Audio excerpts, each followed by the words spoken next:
Telangana formation day ఈరోజు June 2 రోజున ఒక క్లారిటీ ఇచ్చే ప్రయత్నం చేసినట్టుగా కనిపించింది ఈ సభ ద్వారా. మీ అందా కూడా హరీష్ రావు ఒక మాట మాట్లాడారు ఇందాక, బీఆర్ఎస్ బీజేపీలో విలీనం అవుతుంది అనేటువంటి జరుగుతున్న ప్రచారానికి సంబంధించి పులి స్టాప్ పెట్టే ప్రయత్నం చేసినట్టుగా కనిపించింది. దాంట్లో కవితకు కూడా సమాధానం చెప్పినట్టేనా? ఒకరికి సమాధానం చెప్పడం కాదండి. బీఆర్ఎస్ పార్టీ అనేది అధికారం కోసం పుట్టినటువంటి పార్టీ కాదు. ఇది ఉద్యమ పార్టీ. తెలంగాణ తరతరాల తెలంగాణ ప్రజల ఆకాంక్ష అయినటువంటి తెలంగాణ రాష్ట్ర సాధన కోసం ఉద్భవించినటువంటి పార్టీ.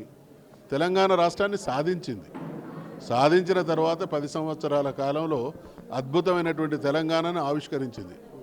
యావత్ భారతదేశం 70-80 సంవత్సరాలుగా రాష్ట్రాలుగా కొనసాగుతున్నటువంటి రాష్ట్రాలు కూడా తెలంగాణను చూసి ఆశ్చర్యపోయి అనుకరించేటువంటి పరిపాలన బీఆర్ఎస్ ప్రభుత్వం అందించింది. అధికారంలో ఉండడం లేకపోవడం అనేది రాజకీయాల్లో సహజం.